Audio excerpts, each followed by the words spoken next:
सम्राट इस बार उनकी बात सुनकर हैरान ही रह गया। ये पृथ्वी भैया पापा के बेटे नहीं बल्कि बुआ के बेटे हैं। ये सब इस घर में हो क्या रहा है? तभी बुआ भैया को कंपनी में शामिल करने को कह रही थी और पापा ने सबसे ज़्यादा हैरान किया है। क्या मैं उनका बेटा नहीं? और लक्की वो कौन है? उसने बंसी से चाय लाने को कहा। बंसी चाय बनाकर ले आया। उसने दरवाज़ा बंद करके कहा, क्या बात, लगा झटका? हाँ यार, ज़ोर का झटका, ज़ोर से लगा। अजीब अजीब बातें पता लग रही हैं। अगर पृथ्वी भैया बुआ के बेटे हैं तो क्या ये कमल किशोर? सम्राट बोला, तू चिंता मत कर, मैंने उसके पीछे भी आदमी लगा दिया है। जल्दी ही सारी रिपोर्ट मिल जाएगी। तू बुरा ना माने तो एक आदमी तेरे पापा के पीछे भी लगा दूं। रघु बोला, हाँ तू ऐसा कर, भैया भाभी के पीछे भी लगा दे। वो माही की किडनैपिंग का पता चला? चाचा ने किडनैपिंग क्यों कराई? मेरे ख्याल से उनका एक ही मकसद हो सकता है, वो माही को तुझसे दूर करना चाहते थे। अब जब तुमने खुद ही उसे दूर कर दिया है तो वो भी टिक कर बैठ गए। माही स्कूल के काम सीख गई थी। वो मैडम को असिस्ट भी करती थी और क्लासेस भी लेती थी। बच्चों से उसकी अच्छी बॉन्डिंग हो गई थी। वो बच्चों को उनकी क्लास के हिसाब से पेंटिंग सिखा रही थी। एक दिन शाम को वो मैडम के साथ घर के गार्डन में बैठी थी। तब मैडम बोली, माही तुम्हें आए अभी 8 दिन ही हुए हैं और बच्चे तुम्हारी तारीफ ही करने लगे। मैंने क्लासों में जाकर पूछा था। चलो अच्छा है, मुझे यही चिंता थी कि कहीं बच्चों को पसंद ना आई तो वो पेरेंट्स से शिकायत न कर दें। पहले 2 टीचर हमें ऐसे ही निकालने पड़े थे। बच्चों ने घर शिकायत कर दी और पेरेंट्स मुझे कहने लगे, तब मुझे निकालने पड़े। जी ये तो है ही, बच्चों के साथ बॉन्डिंग बनानी पड़ती है। वैसे भी मुझे बच्चों से बहुत प्यार है। कहकर वो कुछ सोचने लगी। माही, मैंने तुम्हारी आंखों में एक दर्द देखा है। अगर तुम चाहो तो मैं तुम्हारा गम कम करने में तुम्हारी हेल्प कर सकती हूँ। बाकी अगर तुम नहीं बताना चाहती तो रहने दो। ऐसी बात नहीं है आंटी जी, असल में मैंने बचपन से ही बहुत दुख देखे हैं। जब भी प्यार मिलता है तो वही याद आ जाते हैं, बस इसलिए दर्द चेहरे तक आ जाता है। आप मेरी माँ जैसी हैं, आपको तो ज़रूर बताऊंगी। मेरी माँ जल्दी ही मर गई थी। तब मेरे पापा ने मुझे चाचा चाची के साथ छोड़ दिया। चाची मुझसे घर का सारा काम कराती थी, डांटती थी, मारती भी थी। फिर उन्होंने मुझे शादी के नाम पर एक अमीर आदमी को बेच दिया। उसने मुझे पहले बहुत दुख दिए, फिर प्यार दिया। फिर मैं प्रेग्नेंट हो गई तो उसने मेरे बच्चे को मार डाला क्योंकि उसे शक था कि वो बच्चा उसका नहीं है। आप सोच भी नहीं सकती कि मुझ पर क्या बीती। मैं किसी को बता भी नहीं सकती, जिसे मैंने इतना प्यार दिया, मान सम्मान दिया, उसने ये सब किया। मैं बहुत दुखी हुई। मैंने उसे छोड़ने का फैसला किया। फिर उसने खुद ही मुझे छोड़ दिया। वो मनाली तक मुझे छोड़ने आए थे, लेकिन उस दिन ऐसा लगा कि ये ऐसा काम नहीं कर सकता। कई बार हम लोगों को समझने में गलती कर लेते हैं और कई दफ़ा हमारे सुनने में फ़र्क हो जाता है। ज़िंदगी इसी तरह निकल जाती है और हम बाद में पछताते रह जाते हैं। मैडम कुछ सोचते हुए बोली, हाँ जी, कुछ बातें भूलती नहीं है। मुझे मेरी चाची भी बहुत कुछ कहती थी। उनकी एक एक बात मेरे कानों में आज भी गूंजती है। मैं उनकी बात चाहकर भी नहीं भुला सकती। माही बोली, देखो बेटी, सब कुछ आगे की तरफ बढ़ता है। सूरज, नदियाँ, दरिया सब आगे बढ़ते हैं। यही कुदरत का नियम है। तुम्हें भी सब कुछ भूलकर आगे बढ़ना चाहिए। मेरी अपनी ज़िंदगी इसी तरह की है। चलो अब खाना खाते हैं, मैं अपनी कहानी तुम्हें बाद में सुनाऊंगी। मैडम ने एक माँ की तरह समझाया। ठीक है आंटी जी। फिर वो खाना खाने के बाद अपने कमरे में आ गई। वो सम्राट को याद करने लगी। उसका मन कर रहा था कि वो सम्राट से बात करे। उसने अपना फ़ोन उठाया। वो बार बार फ़ोन के नंबर मिलाती पर फिर डिलीट कर देती। उसका दिल ज़ोर ज़ोर से धड़कने लगा। उसके हाथ कांप रहे थे। उसने फिर भी हिम्मत करके सम्राट का नंबर मिला दिया। फ़ोन की बेल के साथ साथ उसकी धड़कन भी बढ़ती जा रही थी। सम्राट फ़ोन उठाता उससे पहले ही माही ने फ़ोन बंद कर दिया। उसका दिल इतनी ज़ोर ज़ोर से धड़क रहा था, उसे लग रहा था मानो उसका दिल निकलकर सीने से बाहर आज गिरेगा। उसका फ़ोन बजने लगा। घबराहट में फ़ोन उछलकर नीचे गिर गया, पर फ़ोन नीचे गिरकर बंद हो गया। उसने फ़ोन उठाकर साइड पर रख दिया और चादर ओढ़कर सो गई। सम्राट नहा कर आया था कि उसने अपना फ़ोन बजता सुना। वो आकर उठाने लगा तो वो बंद हो।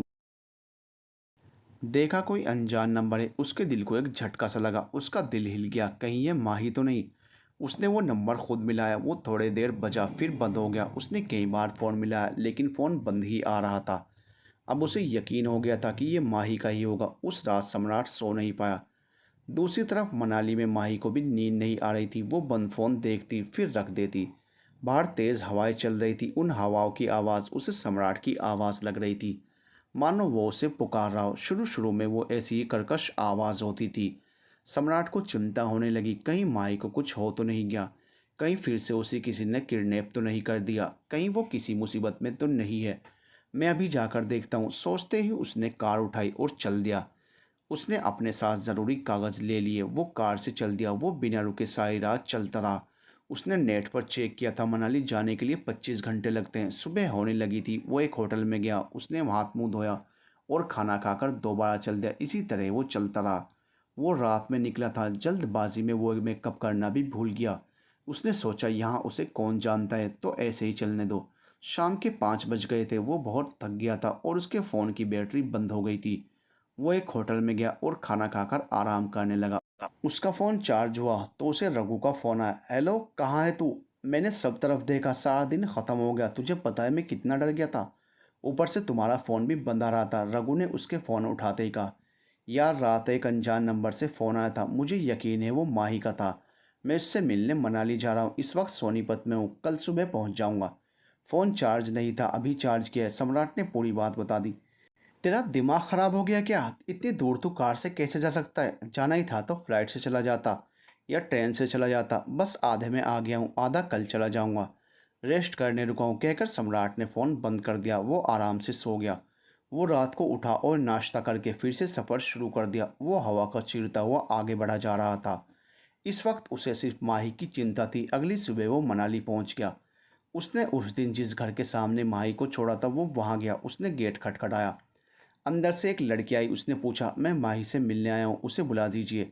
उस लड़की ने इस हैंडसम लड़के को देखा तो देखती रह गई। गोरा चिट्टा, 6 फुट लंबा, कोट पैंट पहने सामने खड़ा था और किसी माही के बारे में पूछ रहा था। उस लड़की ने जवाब दिया, यहाँ कोई माही नहीं है, आप झूठ बोल रहे हैं। माही को मैं यहीं छोड़ कर गया था, वो यहीं कहीं होगी।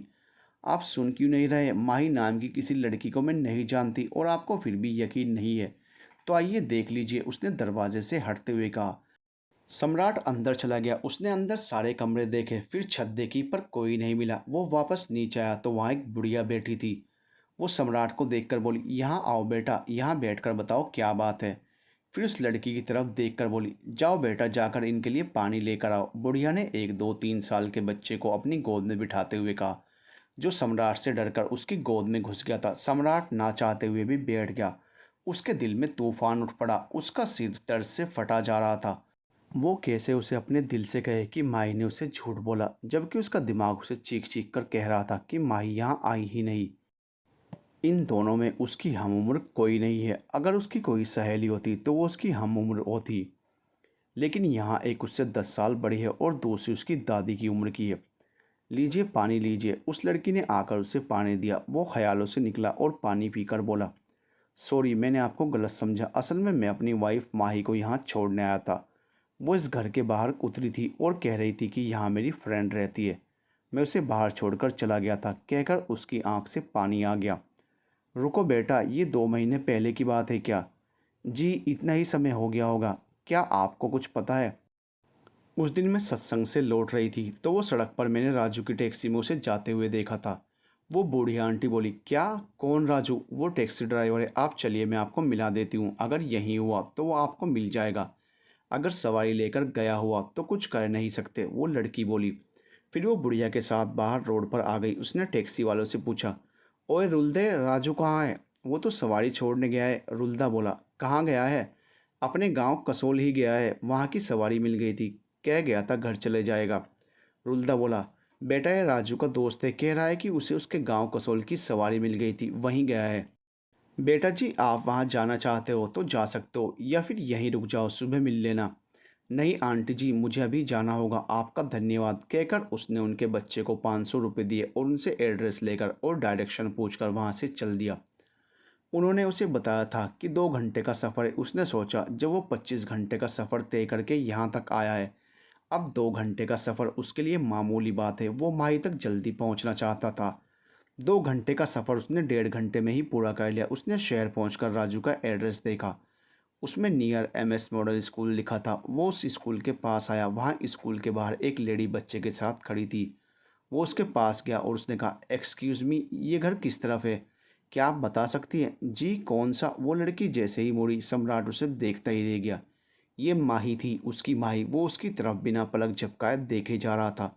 जी, किसका एड्रेस पूछ रहे हैं आप? सुनिए, माही ने उसे कहा। वो कुछ नहीं बोला और उसने माही की तरफ कागज़ बढ़ा दिया। माही ने कागज़ देखकर सीधे इशारा करते हुए कहा, सीधे जाकर वो दूसरा घर है कहकर वो बच्चे को लेकर स्कूल में चली गई। सम्राट हैरान हो गया कि इसने मुझे पहचाना क्यों नहीं। उसे तब याद आया कि उसने तो मेकअप किया ही नहीं, वो इस गोरे चिट्टे सम्राट को नहीं पहचानती। वो राजू के घर गया। राजू ने उसे घर में बैठाया। सम्राट ने उससे दोस्ती कर ली, फिर उसे कुछ समझाया। सम्राट ने उससे यहाँ का बढ़िया होटल पूछा और उसके बताए होटल में रुक गया। इधर माही रह रहकर उसी के बारे में सोच रही थी। जब उसने उसे आवाज़ लगाई तो उसकी तरफ इसकी पीठ थी। उस वक्त इसे उसकी आवाज़ सम्राट जैसी लगी। उसने खुश और हैरान होकर उस तरफ देखा था, लेकिन जब उसने उसका चेहरा देखा तो वो समझ गई कि ये कोई और है, मेरे सम्राट नहीं है। माई सम्राट को कैसे भूल सकती थी। उसकी आवाज़, उसका चेहरा किसी से नहीं मिलता था। वो सोचकर ही उदास हो गई। काश कि ये सम्राट होता। मेरी किस्मत ऐसी कहाँ जो वो यहाँ आ जाए। मैं भी कैसी पागल हूँ जो उन्हें याद कर रही हूँ। उन्होंने तो अब तक दूसरी शादी भी कर ली होगी। उसने बच्चे को क्लास में भेज दिया था, खुद हवा लेने के लिए ग्राउंड में आ गई। हल्की हल्की बूंदाबांदी हो रही थी। सम्राट की दूसरी शादी के बारे में सोचकर छवि खुद ही दुखी हो गई। फिर उसने सोचा, मैं क्यों दुखी हो रही हूँ। उसने मुझे कभी प्यार किया ही नहीं। ऐसे आदमी के लिए क्यों मेरा दिल रो रहा है। उसने मेरे बच्चे को मारा। अगर उसने नहीं मारा, किसी और ने भी मारा हो, लेकिन मेरी नज़र में वही कातिल है। वो उसे बचा सकता था, पर उसने उसे बचाया भी तो नहीं। सोचते हुए उसके दिल में सम्राट के लिए जो प्यार उमड़ा था वो नफरत में बदल गया। उसने सोचा कि वो कैसे ऐसा आदमी से प्यार कर सकती है। नहीं नहीं, कभी नहीं। वो पेड़ से अलग हुई पत्ती की तरह ग्राउंड में गिर गई। बारिश तेज़ हो गई थी। वो ग्राउंड में बेहोश पड़ी थी। मैडम को किसी बच्चे ने बताया तो उन्होंने उसे वहाँ से उठवाकर अंदर मेडिकल रूम में लिटाया। उन्होंने देखा कि उसे बहुत तेज़ बुखार हो रहा था। सारे टीचर वहाँ इकट्ठा हो गए। सब माही को बहुत प्यार करते थे। उसे ऐसे देखकर सब घबरा गए। मैडम ने स्कूल के डॉक्टर से पूछा, क्या हुआ ऐसे? दिन में तो ये एकदम ठीक थी, अब क्या हो गया? जी कोई ज़्यादा सीरियस बात नहीं है, इन्हीं किसी टेंशन की वजह से बुखार हो गया लगता है। बुखार कल तक उतर जाएगा, डॉक्टर बोले। मैडम ने उसे वहीं लेटने दिया। उन्होंने राखी से कहा, इसका ध्यान रखना, इसके कपड़े बदलवा दो, कहीं ठंड न लग जाए। यह कहकर मैडम अपने ऑफिस में चले गई। उन्होंने सारे टीचर्स को भी अपने अपने कमरे में भेज दिया। माही को होश आया तो उसने अपने आसपास देखा। उसे याद आया कि वो तो ग्राउंड में खड़ी थी, वो यहाँ कैसे आ गई। तभी राखी उसके पास आई और पूछने लगी, दीदी अब कैसी तबीयत है आपकी, कुछ चाहिए क्या? कहते हुए उसने माही के माथे पर हाथ लगा कर देखा। बुखार उतर गया था। मैं तो ग्राउंड में थी, मैं यहाँ कैसे आई, मुझे क्या हुआ है? माही ने पूछा। दीदी जी, डॉक्टर ने कहा कि आप किसी टेंशन के कारण बेहोश हो गए थे। बारिश में भीगने से बुखार भी हो गया था, अब थोड़ा ठीक है। मैंने आपके कपड़े बदल दिए थे, राखी ने बताया। क्या? ओ, कहकर माही चुप हो गई। तब राखी मैडम के पास चली गई। मैडम उसके साथ ही आ गई। कैसी हो माही? मैडम ने आते ही पूछा। उन्होंने प्यार से उसके माथे को हाथ लगाकर बुखार चेक किया। बुखार सच में नहीं था। उन्होंने डॉक्टर से पूछकर उसे राखी के साथ घर भेज दिया। वहीं सामने एक होटल की खिड़की से सम्राट स्कूल की तरफ मुंह करके खड़ा था।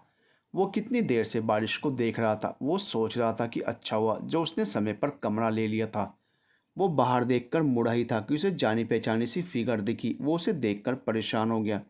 ये क्या जा रही है और क्यों जा रही है? फिर उसने देखा कि वो अपने घर की तरफ गई। उसे राजू ने उसका घर दिखाया था। वो अंदर चली गई तो सम्राट ने राहत की सांस ली। उसने राजू से कहा था कि वो माही का पति है। माही उससे नाराज़ होकर यहाँ आई है, अब वो उसे मनाने आया है। राजू ने उसे ऐसे होटल का ऐसा कमरा दिलवाया जहाँ से स्कूल और माही का घर साफ दिखता था। राजू ने वादा किया कि वो उसकी माही को मनाने में हेल्प भी करेगा। बदले में सम्राट ने राजू को पैसे दिए थे। राजू भी खुश था और सम्राट भी खुश। उसने राजू को फ़ोन किया। राजू, माही अभी अभी घर वापस आई है, देख कर तो आना कि क्या हुआ है। राजू फ़ोन ऑन ही रखकर उनके घर गया। उसने दरवाज़ा खटखटाया तो राखी ने दरवाज़ा खोला। राजू ने पूछा, क्या बात है? मैंने सुना दीदी जी भी घर आ गई, क्या हुआ? राखी धीरे धीरे बोली, वो दीदी जी बारिश में बेहोश हो गई थी। डॉक्टर कहते हैं कि टेंशन की वजह से बेहोश हो गई। पता नहीं बेचारी किस बात की टेंशन करती रहती है, अपने बारे में बताती भी तो नहीं। मैडम कहती हैं कि इसके पति अच्छे नहीं थे, इसलिए ये घर छोड़कर आई है।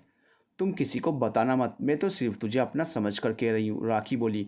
वो राजू को प्यार करती थी, पर राजू की पत्नी को मरे अभी कुछ ही महीने हुए थे, एक बेटा भी था, इसलिए वो उसे ज़्यादा भाव नहीं देता था। ये तो आज सम्राट के कारण आ गया, नहीं तो आता ही नहीं। वो वहाँ से होटल आ गया और सम्राट को सारी बात बताई। सम्राट को लगा था कि माही ने उसे पहचाना नहीं, लेकिन उसे अब लगा कि शायद उसे फिर भी मेरी याद आ ही गई। नहीं तो और किस बात से परेशान होना था। उसे सम्राट से इतनी नफरत है तो मैं अब उसका नामो निशान ही मिटा दूंगा। सम्राट ने राजू से अगले दिन उसके साथ चलकर बिकने वाली कंपनियां देखने को कहा। राजू इस एरिया को अच्छी तरह से जानता था तो वो मान गया। अगले दिन वो आसपास एक दो जगह जाकर आए। उन्होंने कई जगह और कंपनियां देखी। आखिर सम्राट को अपनी पसंद की कंपनी मिल ही गई। ये शहर के पास थी और इसका डिज़ाइन भी बहुत अच्छा था। ये कंपनी मालिक के बाप दादा ने चलाई थी। अब दादा भी नहीं है, बाप भी नहीं है, वो खुद ऑस्ट्रेलिया में सेटल हो गया है। इसलिए वो ये कंपनी बेचना चाहता था। ये कंपनी शर्ट बनाती थी। सम्राट ने उसके वर्कर्स से भी बात की। देखिए, मैं ये कंपनी लेना चाहता हूँ, लेकिन अगर आप लोग मेरा साथ दें तो हम इस कंपनी को दोबारा से खड़ी कर देंगे। बोलो, आप लोगों का क्या ख्याल है? मुझे तो काम शुरू करना है, ये नहीं तो कोई और सही, पर मैं आप लोगों के परिवारों के बारे में सोचकर ये फैसला कर रहा हूँ। आप बताइए। वहाँ के मालिक का असिस्टेंट आगे आया। अब तक सब उसी के कहने पर काम कर रहे थे। उसने सम्राट से कहा, सर, हम सब यही सोच रहे थे कि हमारा क्या होगा। कुछ लोग तो काम छोड़कर भी गए हैं। हम सब आपके साथ हैं। आप हमें यहीं रहने देंगे, इससे अच्छा और क्या हो सकता है? ठीक है, फिर तुम लोग काम पर आते रहो। जो लोग गए हैं उन्हें भी बुला लो और जो नए आना चाहते हैं उन्हें भी बुला लो। हम सबको रखेंगे। जितने लोग होंगे उतना ही ज़्यादा काम होगा। जितना काम होगा उतना प्रॉफिट और उतना ज़्यादा पैसा, उतनी ज़्यादा सैलरी। सम्राट ने एक अच्छे बिजनेसमैन की तरह उन्हें समझाया। उन्होंने डील कर ली। उसने चेक काट कर उसे पैसे दे दिए और ये कंपनी उसकी हो गई। उसने कंपनी का नाम नमन डिजाइनर रखा। वो कभी भूल नहीं सकता था कि उसकी माँ उसे नमन ही बुलाती थी। पर माँ के जाने के बाद उसके पापा ने उसका नाम सम्राट रख दिया था। उसने राजू और असिस्टेंट शिव कुमार को कंपनी के रंग रोगन और सफाई का काम सौंपा। आज बुधवार है। मैं चाहता हूँ कि सोमवार को हम इसे एक नए रूप में दोबारा शुरू करें। मैं अपने शहर सब समेट कर आ जाऊँ।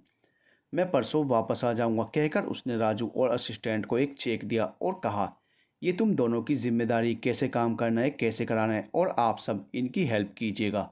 सब वर्कर सम्राट से बहुत प्रभावित हुए। सब सेटल करके सम्राट वापस आ गया। यहाँ से होटल का सफ़र 1 घंटे का था। माही की तबीयत आज कुछ ठीक थी, पर मैडम ने फिर भी उसे आराम करने को कहा। वो छत पर पेंटिंग कर रही थी। वो सामने बाजार का स्केच बना रही थी। उसकी नज़र सामने होटल पर पड़ी। उसने देखा कि खिड़की से कोई उसे देख रहा है। उसने उसे पहचान लिया। ये वही कल वाला लड़का था जिसने उससे एड्रेस पूछा था। माही ने देखा कि वो उसे देखकर मुस्कुरा रहा है। पहले तो माही उसकी तरफ पीट करके पेंटिंग बनाती रही। फिर जब उसने देखा कि वो वैसे ही खिड़की पर ही खड़ा है तो अपना सामान उठाकर नीचे चली गई। दीदी, बन गई पेंटिंग?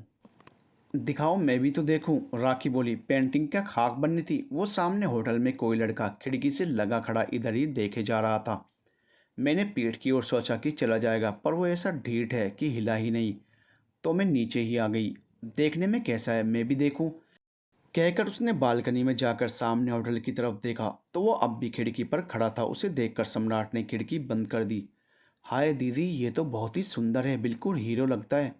वो कोई दिलफेक आशिक नहीं लगता। वो तो आपको ही ढूंढ रहा था। मुझे देखते उसने खिड़की बंद कर दी, पर मेरी नज़रों से बच नहीं पाया। मैंने पहले ही उसे देख लिया था। राखी उसकी तारीफ करते हुए बोली। माई उसकी बात करने के ढंग से मुस्कुरा दी। उसे राखी का भोलापन बहुत अच्छा लगता था, पर उसका भी सोचना था कि यह लड़का बहुत हैंडसम है। अमन और लकी से भी ज़्यादा, या कहिए कि इसने अब तक जितने लड़के देखे हैं उनमें यह सबसे हैंडसम था। पर राखी को क्या पता कि ये जिसे प्यार करती है वो दुनिया का सबसे बदसूरत आदमी है। ये उसे कैसे भूल सकती है? प्यार कोई खेल नहीं। ये रंग रूप, अमीरी, गरीबी और उम्र कुछ नहीं देखता। जिससे होना होता है हो जाता है। सम्राट शाम की फ्लाइट से वापस अहमदाबाद आ गया। रघु से एयरपोर्ट पर लेने आया। उसने वापसी पर जो खुलासा किया, सम्राट के पैर हिल गए। क्या बक रहे हो तुम? तुम्हें एहसास भी है किसके बारे में कह रहे हो? सम्राट ने गुस्से से कहा। यार, मुझे पता है कि वो तेरे पापा हैं, तू उनकी इज्जत करता है, पर यह सच है कि वो तेरे पापा हैं ही नहीं। मेरे पास हर सबूत है तेरी फैमिली के बारे में जानकर। मैं तो खुद पागल हो गया। मुझे काफ़ी देर लगी सब कुछ समझने में। ये ले रिकॉर्डिंग, तो खुद ही सुन लेना। उसने कमल किशोर को दारू पिलाई। उसने सारे राज उगल दिए। बाय गॉड, सच कह रहा हूँ, बहुत केस देखे, पर यह सबसे अलग है। खुद शेरलॉक होम्स भी पजल हो जाते कि ये क्या झोल है। रघु से फ़ोन पकड़ाता हुआ बोला। सम्राट ने कार में बैठकर पहले मास्क लगाया, फिर फ़ोन ऑन करके रिकॉर्डिंग सुनने लगा। कमल किशोर बोल रहा था, तुमने मेहता ग्रुप का नाम सुना है? मैं उसके बॉस सम्राट मेहता का फूफा हूँ। पर तुम्हें कैसे पता? ये तो खुद सम्राट को भी नहीं पता। तब रघु की आवाज़ आई। मैं कैसे मान लूँ कि तुम जो कह रहे हो सच हो? फिर कमल किशोर की आवाज़ आई। ये देखो ये फ़ोटो मैं मेरी शादी की है, ये मेरी पत्नी है, ये सम्राट की बुआ है, ये मेरा साला है, मतलब सम्राट का बाप।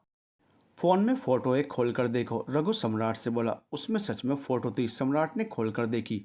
ये सच में उनकी शादी की फ़ोटो थी। सम्राट हैरान रह गया, क्योंकि उसने जब से बुआ को देखा है तब से सफ़ेद साड़ी में ही देखा है, और ये कमल किशोर को नौकर ही देखा था। ये क्या पहेली है? उसने आगे की रिकॉर्डिंग सुनने के लिए रिकॉर्डिंग ऑन की। कमल किशोर की आवाज़ आई। तुम्हें और बताऊं, वो जो पृथ्वी है ना, वो मेरा बेटा है। हमारी एक कंपनी उसी की खड़ी की हुई है। वो सम्राट की कंपनी से कपड़े चुरा कर यहाँ लाता है, फिर वहाँ के क्लाइंट यहाँ भेजता है। हम बेच देते हैं, सारा पैसा हमारा। अब हम सम्राट की कंपनी को खाली करके यहाँ से बाहर भाग जाएंगे। तुमने कंपनी लेनी है ले लो, मेरी पत्नी के नाम है। आज ना इसके बाद आवाज़ बंद हो जाती है। सम्राट का पैसा लेकर भागेंगे। इन्हें अभी सम्राट का पता ही नहीं है। मैं अपनी कंपनी भी बचा लूँगा और इनकी भी खरीद लूँगा। रघु अब क्या सोचा है, क्या करना है? सम्राट अपने ही स्टाइल में आंखें छोटी करते हुए बोला। उसकी आवाज़ में ही मौत झलक रही थी। कुछ तो उसका चेहरा ही डरावना था, कुछ वो अपनी आवाज़ ऐसी बना लेता था कि उसका और ही खतरनाक लगता है। तू बता, जो तू कहेगा वो करेंगे। अभी तो इसे एक राउंड बार का और लगवाना है। तेरे पापा वाला चक्कर भी तो पता लगवाना है, कई राज खुलवाने हैं। पर मैं तो कुछ और ही करने आया हूँ। मैंने मनाली शिफ्ट होने का फ़ैसला कर लिया है। मैंने वहाँ एक कंपनी ख़रीद भी ली है, अपनी माही के पास। तुझे बताया था ना उस दिन, उसने मुझे पहचाना ही नहीं था। वो सम्राट से नफ़रत करती है, तो अब मैं सम्राट को मार कर यहाँ से निकल जाऊँगा। वहाँ मैं नमन बन कर रहूँगा, किसी को पता नहीं चलेगा। क्या सच में? चल अच्छा है, अब तो अपने लिए जी सकेगा। हाँ, कंपनी का कैसे करना है? तू सुन मेरी बात। उसने उसे सारी स्कीम समझाई। अरे वाह, मज़ा आ गया। जब सुनकर इतना मज़ा आ रहा है तो करने में कितना मज़ा आएगा। रघु ताली मार कर बोला।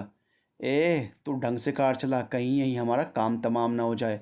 सम्राट उसे ताली बजाते देख कर बोला। सम्राट ने सारी रात बैठकर कंपनी के सारे कागज़ तैयार किए। उसने रातों रात सारा कपड़ा कंपनी से निकाल लिया। कुछ तो बेच दिया जो शर्ट बनाने के लिए ठीक था। वो 3 ट्रक्स में भरकर मनाली भेज दिया। अब कंपनी बिल्कुल खाली हो गई थी। अगली सुबह जब सब कंपनी में आए तो कंपनी का हाल देखकर सभी हैरान हो गए। स्टोर्स के इंचार्ज पृथ्वी भैया थे। सम्राट ने उन्हें सबके सामने ही पूछा, भैया ये आपने क्या किया? हम जानते हैं कि आप पहले भी छोटी मोटी चोरियां करते थे, लेकिन ये क्या, आपने सारी कंपनी ही खाली कर दी? मैं बर्बाद हो गया। आप सभी बर्बाद हो गए। आप लोग चिंता ना करो, आपके इस महीने की सैलरी आपको मिल जाएगी। सम्राट अपने सीने पर हाथ रखकर कुर्सी पर बैठ गया। भैया वहां से भाग खड़े हुए। उन्हें डर था कि कहीं सम्राट पुलिस को बुलवाकर उसे पकड़वा न दें। सम्राट ने कंपनी के जो कागजात तैयार किए थे वो रघु को दिखाए। रघु ने देखा कि इससे सम्राट ने कंपनी उसके नाम कर दी थी। उसने सम्राट की तरफ देखा और बोला, तूने ये कर दिया, अब आगे काम मेरा। तू देखता जा। वो दोबारा भेष बदल कर बुआ की कंपनी पहुंच गया। कमल किशोर ने उसे बैठाया। क्या सम्राट ने कंपनी भेज दी? बुआ आते हुए बोली। रघु ने देखा था कि यहाँ इन दोनों के सिवा वर्कर के नाम पर बस एक पियोन और एक गेट कीपर था। ये देखिए, अगर आपको विश्वास नहीं है तो खुद देख लीजिए। मैं अब सोच रहा हूँ कि ये बेच दूंगा, आप वाली रखूंगा। रघु ने अपने कागज़ दिखाते हुए कहा। बुआ ने वो कागज़ देखे वो हैरान हो गई। आप ये कितने में बेचेंगे? 15 करोड़ में मैंने खरीदी है, इतने में ही बेच दूंगा। लेकिन अगर आप खरीदना चाहते हैं तो इस कंपनी की कीमत काट कर बाकी की कीमत दे दो। देखो, हमारी कंपनी 10 करोड़ की है और आपकी 15 करोड़ की। लेस करने के बाद ये आपके बच गए 5 करोड़। लेकिन ये बहुत ज़्यादा है, कुछ कम कर लीजिए। कमल किशोर बोला। कमाल है, मैंने 15 करोड़ लगाया, अब तुम इसे भी ज़्यादा कह रहे हो। चलो आपकी बात मानकर मैं 20 लाख कम कर देता हूँ। अब आप 4 करोड़ 80 लाख दे दो। रघु बोला। हम आपस में डिस्कस कर लें, कहकर वो साइड पर जाकर बात करने लगे। उन्होंने पृथ्वी के साथ भी बात की। पृथ्वी बोला, लगता है कि सम्राट तो अब खाली हो गया। मेरे ख्याल से उसे अब तक तो अटैक आ गया होगा। वो अब दोबारा उठ नहीं पाएगा और हम उठने ही नहीं देंगे। चलो कर लो डील, देखा जाएगा। फिर बुआ और कमल किशोर अंदर आए। उन्होंने डील कर ली। उन्होंने अपनी कंपनी उसके नाम कर दी। फिर रघु ने सम्राट की कंपनी उसके नाम कर दी और उनसे सारे पैसे ले लिए। फिर रघु ने उन्हें बाहर छोड़ दिया। उनके जाते ही रघु ने सम्राट को फ़ोन किया। कुछ देर में वहाँ कुछ लोग आए और उन्होंने रघु के साथ कंपनी देखी और फिर रुपए देकर ये कंपनी रघु ने खरीद ली। अब रघु सारे पैसे लेकर सम्राट के पास आ गया। उन्होंने यहाँ के बैंक से सारे पैसे पहले ही मनाली के बैंक में ट्रांसफ़र कर लिए थे। सम्राट ने शाम को जानबूझकर बुआ के सामने दिखावा किया। बुआ, हमारा क्या होगा? मैं बर्बाद हो गया, अब मैं जीना नहीं चाहता, मैं जा रहा हूँ। कहकर वो वहाँ से निकल गया। बुआ ने उसे रोकने का नाटक करके 2 बार पुकारा, फिर चुप करके उसे जाते हुए देखती रही। सम्राट कुछ आगे आकर रघु की कार में बैठकर एयरपोर्ट आया। फिर वो दोनों मनाली आ गए। अगले दिन जब बुआ और पृथ्वी कंपनी गए, लेकिन वो हैरान हो गए जब वहाँ सम्राट के लीगल एडवाइज़र अर्जुन ने उन्हें कंपनी में आने से ही रोकते हुए कहा, सर, सम्राट सर ने आप लोगों की एंट्री बंद कर दी है। ये देखिए नोटिस, लेकिन हमने ये कंपनी खरीद ली है। ये देखो कागज़। पृथ्वी बोला। कागज़ देखकर अभी हंस दिया और बोला, आपने शायद ठीक से कागज़ नहीं पढ़े। ये कागज़ इस कंपनी के नहीं है, ये कोई नकली कागज़ है। सम्राट सर ने ये कंपनी बेची ही नहीं, ये अब भी उनके पास है। ये देखिए, वो जाने से पहले मुझे संभालने के राइट्स देकर गए हैं। ये देखिए, कहकर उसने अपने फ़ोन कॉन्ट्रैक्ट दिखाया। पृथ्वी हैरान हो गया। उसने अपने माँ बाप की तरफ देखा, उनके चेहरे सफ़ेद पड़ गए। बेटा वहाँ चलो, वो वहीं होगा, उसी से पूछते हैं, बुआ बोली। फिर वो वहाँ से अपनी कंपनी आ गए तो वहाँ काम चल रहा था, उन्हें थोड़ी राहत मिली। वो लोग जब ऊपर ऑफिस में पहुँचे तो वहाँ रघु की जगह और लोगों को देखकर पृथ्वी बोला, आप लोग कौन हैं, यहाँ क्या कर रहे हैं, रघु कहाँ हैं? जी, हम इस कंपनी के मालिक हैं। आप लोग कौन हैं? और हम किसी रघु को नहीं जानते। वो बोले, क्या ये कंपनी आपने खरीदी है? हम इसके पुराने मालिक हैं, हमने ये कंपनी रघु को बेची थी। देखिए मिस्टर, ये रहे कागज़, हमने कल ही कंपनी खरीदी है। आप इस तरह बीच में आकर रोकने वाले कौन होते हैं? कहकर उसने भी उन्हें निकाल दिया। पृथ्वी को हार्ट अटैक हो गया और वो लोग उसी वक्त उसे हॉस्पिटल ले गए, लेकिन वो उसे बचा नहीं पाए, वो मर गया। दोनों बेटे रो रहे थे, पैसे भी गए और बेटा भी गया। उन्होंने सोचा नहीं था कि ये सब होगा। पृथ्वी की पत्नी सारे जेवर और पैसे लेकर अपने मायके चली गई। वो प्रताप को भी साथ ही ले गए। अब ये दोनों अकेले रह गए थे तो ये उत्तराखंड सम्राट के पापा के पास चले गए। मनाली में सम्राट और रघु ने आकर इस कंपनी की काया पलट कर दी। सभी वर्कर भी खुश थे। वो लोग और ज़्यादा दिल लगाकर काम करने लगे। सम्राट ने वो होटल ही खरीद लिया और उसे अपने लिए घर के रूप में बदल लिया। अब वो रोज़ माही को आते जाते देखता। माही को पता नहीं था, माही जब भी उसे और देखती तो वो छुप जाता। उस दिन की अहमदाबाद की सारी खबर उन्हें लीगल एडवाइज़र से मिल गई। सम्राट को थोड़ा दुख हुआ, पर उसे रघु ने समझाया, तू दुखी क्यों होता है, इसमें तेरा कोई कसूर नहीं है। उन्होंने जैसा बीज बोया था वही काट रहे हैं, इसमें किसी का भी कोई दोष नहीं। रघु ने उसे समझाते हुए कहा, बात यह नहीं है, असल में वो जैसे भी थे, पर मैं बचपन में उन्हें भैया भैया कहता था। ये बुआ ही मुझे बहुत प्यार करती थी। दुख होता है कि इन्होंने हमारे साथ ऐसा किया है। सम्राट बोला। उसे बचपन की बातें याद आ रही थी, कैसे बुआ उसे गोद में लिए खिलाया करती थी और भैया उसे घुमाने फिराने ले जाते थे। कौन कब बदल जाए, ये कोई किसी के बारे में कुछ नहीं कह सकता। सम्राट सोच रहा था कि वो पृथ्वी की मौत का शोक मनाए, लेकिन रघु ने समझा, तू उनके लिए मर गया है। तू ये मत सोच कि वो तेरे रिश्तेदार हैं, ये सोच कि उन्होंने तेरे साथ क्या क्या किया। तब तुझे एहसास होगा कि जो हुआ अच्छा हुआ। हम चलो, भगवान उनकी आत्मा को शांति दे। सम्राट फिर भी दिल से भैया के लिए दुआ कर रहा था। मनाली में आकर अब बंसी रघु बन गया था और सम्राट नमन बन गया था। उसने घर में अपना कमरा इस तरह से बनाया कि वहाँ से माही का कमरा और बालकनी साफ दिखते थे। वो रोज़ सुबह उठते ही बालकनी में आकर बैठ जाता। माही भी सुबह सुबह बालकनी में मैडम के साथ बैठकर चाय पीती थी। माही ने अक्सर उसे वहाँ देखा था। वो उस पर ज़्यादा ध्यान नहीं देती थी, बस एक बार उस तरफ देखकर फिर उसकी तरफ पीट करके बैठ जाती थी। वो उसे ऐसे ही देखता रहता। मैडम का मुंह उसकी तरफ होता था, पर उनकी दूर की नज़र कमज़ोर थी, इसलिए उन्हें ये तो दिखता था कि कोई बैठा है, पर कौन है और कहाँ देख रहा है उन्हें कुछ पता नहीं लगता था। धीरे धीरे माही को भी आदत हो गई। उसे लगा कि वो वहाँ उनकी तरह ही बैठ जाता होगा।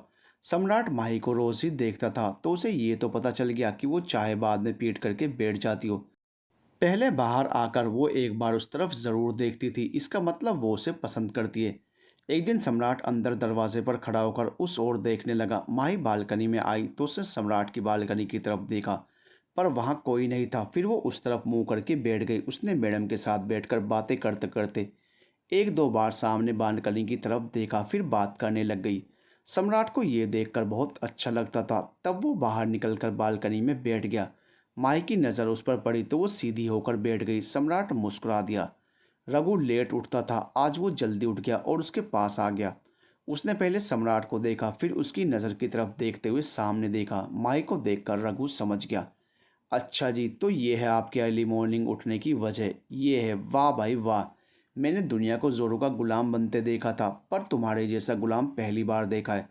देवानंद तो गाना गाते ही रह गया और तुमने उसके घर के सामने घर बना भी लिया। तुम किस ज़माने के गाने सुनते हो? कौन सा गाना? यार वही, एक घर बनाऊंगा तेरे घर के सामने, दुनिया बसाऊंगा तेरे घर के सामने। घर तो तूने बसा लिया, अब दुनिया कब बसाने का इरादा है यार? तेरे सामने तो है, वो तो मेरी तरफ देखती ही नहीं। इतने दिन से दाना डाल रहा हूँ लेकिन वो चुगती ही नहीं। फंसना तो दूर की बात है, पर फिर लगता है कि शायद ये मुझे अब भी चाहती है, इसलिए वो मेरी तरफ देखती नहीं। मेरा मतलब है कि वो सम्राट को अब भी चाहती है, इसलिए नमन की तरफ देखती भी नहीं। सम्राट बोला, हाँ ऐसा ही लगता है। रघु बोला, फिर अंदर जाते जाते मुड़कर आया और बोला, आज सारा दिन यहीं बैठना है क्या? 9 बजने वाले हैं। क्या? लेकिन आज वो दोनों क्यों नहीं गई? वो उठता हुआ बोला, वो लोग स्कूल में हैं, हो सकता है आज किसी बात पर छुट्टी हो। चलिए हमें अपना टारगेट पूरा करना है। कहकर रघु तैयार होने चल दिया। सम्राट भी जल्दी जल्दी तैयार होने लगा। आज तो माही के चक्कर में लेट ही हो गया, वो सोचते हुए तैयार हो गया। फिर वो दोनों कंपनी आ गए, सब काम में मस्त है। शिव कुमार ने उन्हें सारी डिटेल्स बताई। 1 महीने में उन्हें टारगेट से ज़्यादा प्रॉफिट हुआ है। ठीक है, इस बार सबको बोनस मिलेगा। सम्राट बोला। सुनकर सारे वर्कर्स खुश हो गए। सम्राट ने एक शर्ट उठाकर देखी। ब्रांड का नाम पढ़कर वो मुस्कुरा दिया। ब्रांड था नमन माही। आज माही की छुट्टी थी तो मैडम उसे मार्केट ले गई। राखी भी साथ ही थी। उन लोगों ने काफ़ी कुछ खरीदा। फिर वो लोग एक रेस्टोरेंट में आकर बैठ गए। वो खाना खाते हुए यूं ही बातें कर रही थी। मैडम को गर्मी लग गई, उन्हें घबराहट भी होने लगी। वो लोग जल्दी वापस आ गए। घर आकर मैडम बोली कि मैं थक गई हूँ, आराम कर लूँ। माही को उनकी टेंशन हो रही थी, वो डिनर पर भी नहीं आई तो वो उनका खाना ऊपर ही ले गई। पर मैडम ने ज़्यादा कुछ नहीं कहा। फिर रात हो गई। माही उन्हें देखने आई। वो सो रही थी, माही भी सो गई। फिर कुछ देर बाद उसकी आंख खुली तो वो मैडम को देखने आई। उसने देखा वो लेटी हुई थी। वो वापस आने लगी तो उसने नीचे गिलास गिरा हुआ देखा। उसने वो गिलास उठाया और ऊपर रखा। मैडम को नज़दीक से देखा तो वो घबरा गई। मैडम पसीना पसीना हुई पड़ी थी। उनका एक हाथ सीने पर रखा था। उसने मैडम को हिलाया पर वो रिएक्ट नहीं कर रही थी। वो बहुत घबरा गई। उसने राखी को आवाज़ दी। राखी भाग कर आई। राखी जा जाकर राजू को कहे कि कार निकाले, मैडम को कुछ हो गया है। राखी भागकर राजू के घर गई तो गेट उसकी माँ ने खोला। वो बोली, वो तो बाहर गया है। क्या हुआ? इतनी रात में पूछने आई हो? आंटी, मैडम को कुछ हो गया है, उन्हें हॉस्पिटल लेकर जाना है। राखी जल्दी से वापस आने लगी। तभी राजू की माँ बोली, सुनो राखी, ज़रा रुकना, मैं भी राजू के बॉस से पूछ कर आती हूँ। चलो आंटी, मैं भी साथ चलती हूँ। वो उसी वक्त सम्राट के पास चल पड़े। राजू की माँ ने बेल बजाई। नौकर ने अंदर से आकर गेट खोला और बोला, हाँ जी, क्या काम है? मैं राजू की माँ हूँ, हमें नमन साहिब से मिलना है। मैं साहिब से पूछता हूँ, कहकर गेट कीपर ने फ़ोन मिलाया। सर जी, कोई राजू की माँ आई है, आपसे मिलने को कह रही है। फिर उन दोनों को बोला, जाओ सर जी बुला रहे हैं। वो दोनों अंदर की ओर भागी।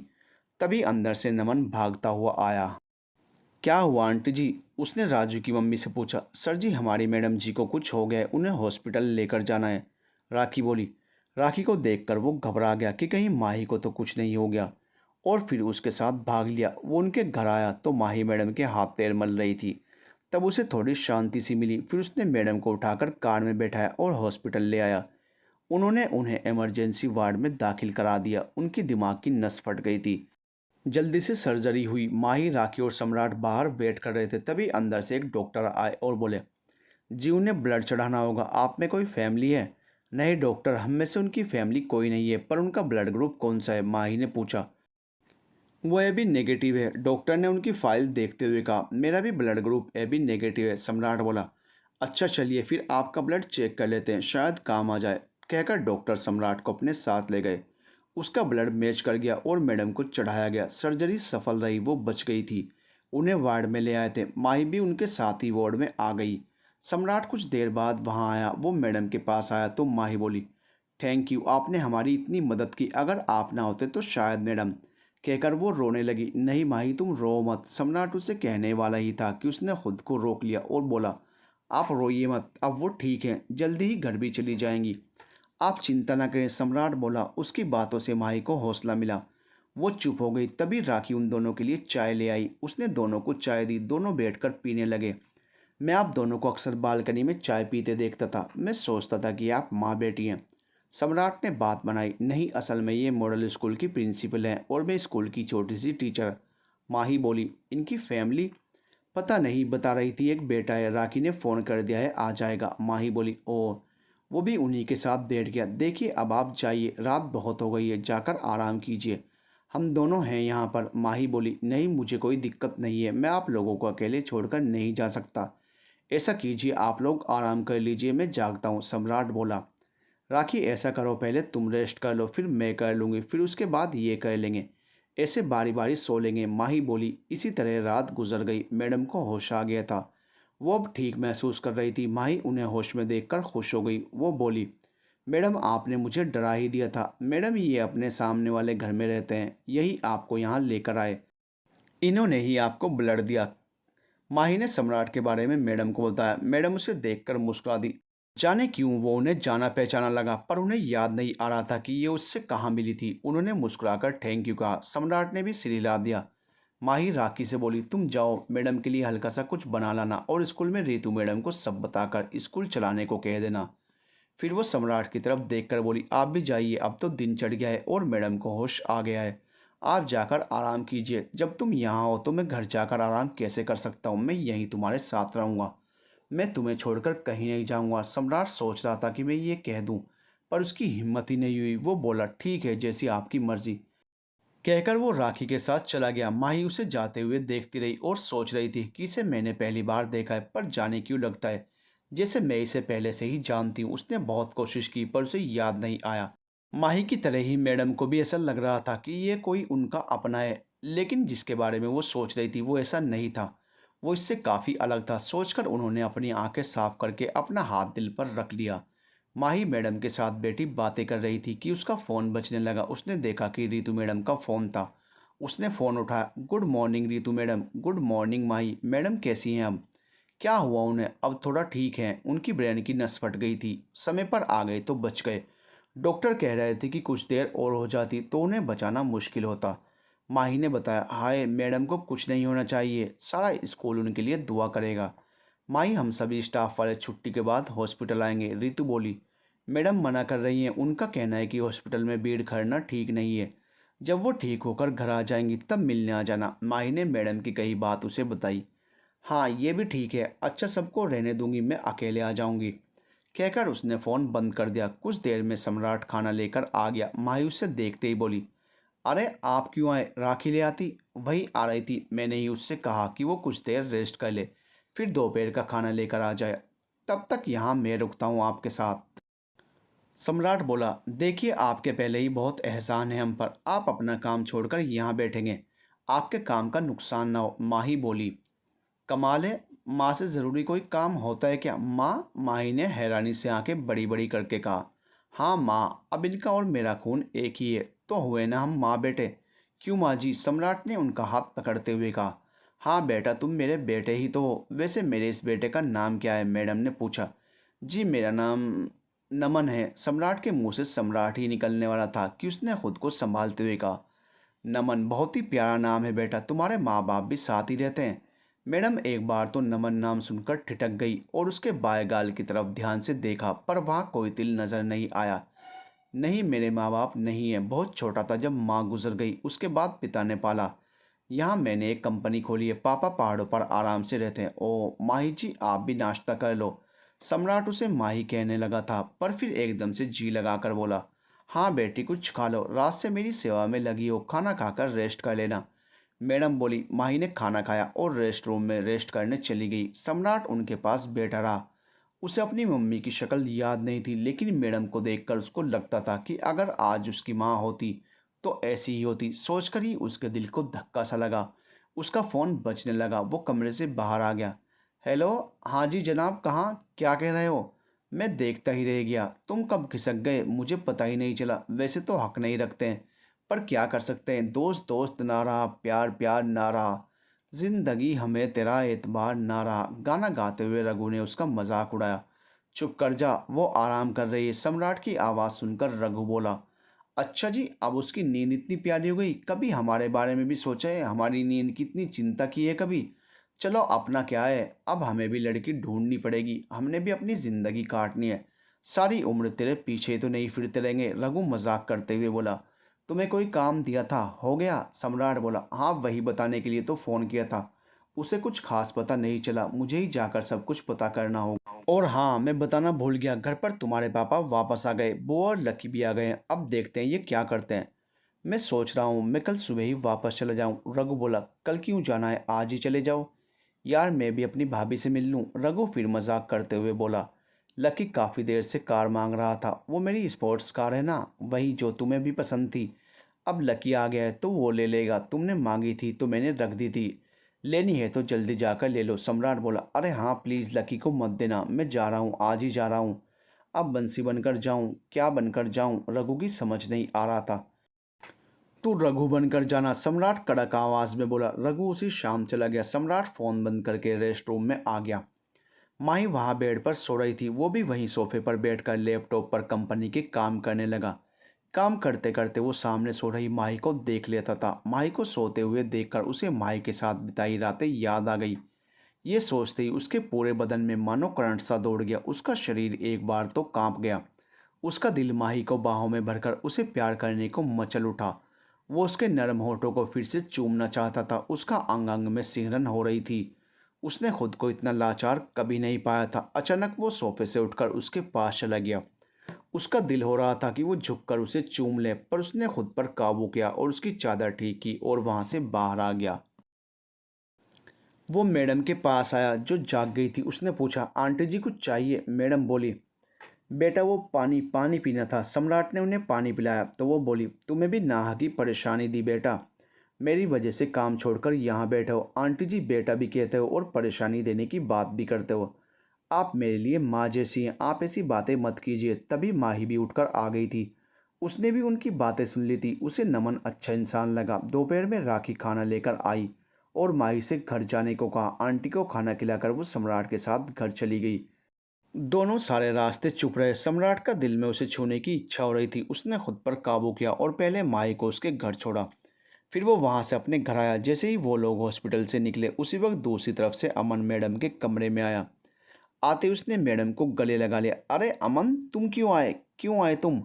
मेरे पास इतने लोग हैं, जब ठीक हो जाती तो खुद ही मिलने आ जाती। मैडम बोली, मम्मा आप यहाँ मुसीबत में हैं और मैं वहाँ बैठा देखता रहता, फिर ऐसा भला हो सकता है? इस दुनिया में बस एक आप ही तो मेरी सगी हैं, मैं आपको ऐसे कैसे छोड़ सकता था? अमन बोला, पर तेरे एग्ज़ाम थे, उनका क्या करेगा? सारा साल खराब कर देगा। मैडम गुस्सा करते हुए बोली, माँ से बढ़कर कुछ भी नहीं। जब मेरे पास माँ है तो मैं क्यों उन्हें देखने ना आऊँ? अमन बोला, माँ ही अभी अभी ही गई है, तुझे देखेगी तो पता नहीं कैसे रिएक्ट करेगी। मैडम बोली, चलो अच्छा है कि वो चली गई, मुझे देखकर वो हैरान हो जाती। मम्मा मैं होटल में ही रहूँगा, कहीं माई को पता न चल जाए। उसे पता नहीं चला ना? अमन बोला, नहीं उसे नहीं पता चला, और अगर पता चल भी गया तो क्या? तुम कह देना कि उसने कौन सा तुम्हें बताया था कि वो यहाँ रह रही है। मैं तो उस पल का इंतज़ार कर रही हूँ जब वो तुम्हें अपने घर में देखेगी। उसकी आंखें खुली की खुली रह जाएंगी। मैडम बोली, हाँ जी ये भी ठीक है, मैं क्यों डरूँ? यहाँ कौन सा मैंने उसे भेजा है, अपनी मर्जी से आई है। मुझे क्या सपने आने थे कि वो यहाँ आ गई है? अमन बोला, तो अब कहीं मत जाना, कुछ दिन रह कर जाओगे या जल्दी वापस जाना है? मैडम ने उससे पूछा, मम्मी आपसे ज़्यादा कुछ भी ज़रूरी नहीं है, आपके ठीक होते ही चला जाऊँगा। अमन बोला। फिर उन लोगों ने सलाह की वो यहीं रुकेगा, रात को माही खाना लेकर आएगी, तब वो आकर अमन को देखेगी। जिस दिन माही यहाँ आई थी उसी दिन मैडम ने अमन को बता दिया था कि उसके कॉलेज की कोई माही यहाँ आई है। वो समझ गया था कि ये माही ही होगी। उसने मैडम को मना कर दिया था कि माही को उसके बारे में ना बताएं, तो मैडम ने नहीं बताया। मैडम को लग रहा था कि शायद अमन माही को पसंद करता है। वो खुश हो गई क्योंकि उन्हें भी माही बहुत पसंद थी। बेटा एक बात पूछूं? पूछिए मम्मा, क्या बात है? तुझे माही पसंद है, चाहता है तू उसे? मम्मा ये कैसी बातें कर रही हो आप? माही अच्छी है, सुंदर है, पर मैं उसे इस नज़र से नहीं देख सकता क्योंकि ये सम्राट की वाइफ है। अमन बोला, क्या वो सम्राट की वाइफ है? मतलब जो सब उसने बताया वो सम्राट ने उसके साथ किया? सम्राट ऐसा कैसे कर सकता है? वो इतना घटिया कैसे हो सकता है? ये सब ज़रूर उस महेंद्र का काम होगा, उसने सम्राट को जानवर बना दिया। मैडम बोली, हाँ मम्मा वो सच में जानवर ही था। एक शाम उसने माही को सुनसान सड़क पर छोड़ दिया, ऊपर से बरसात होने लगी। वो तो उस दिन मैं उसका पीछा कर रहा था तो मैंने उसे बचा लिया, लेकिन ये भी सम्राट से बहुत प्यार करती है, फिर से उसके पास चली गई। अमन ने बताया, हाँ उसकी बातों से ही पता चलता है कि वो अपने पति को बहुत प्यार करती है। पर तू उसका पीछा क्यों कर रहा था? मैडम ने पूछा। असल में मुझे इसकी बातों से लगा कि वो खुश नहीं है, तो मैं इसके ड्राइवर से इसके घर के हालात के बारे में पूछ लेता। बदले में मैं उसे कुछ पैसे दे देता। वो मुझसे माही के साथ घर में हुए बर्ताव के बारे में सब बता देता। एक दिन उसने रात को खाना नहीं खाया और सुबह भी नहीं खाया। उसने मुझे बता दिया तो मैं पहले ही उसके लिए खाना लेकर चला गया था। बहुत ही दुख देखे हैं इसने, अमन की आवाज़ में डर था।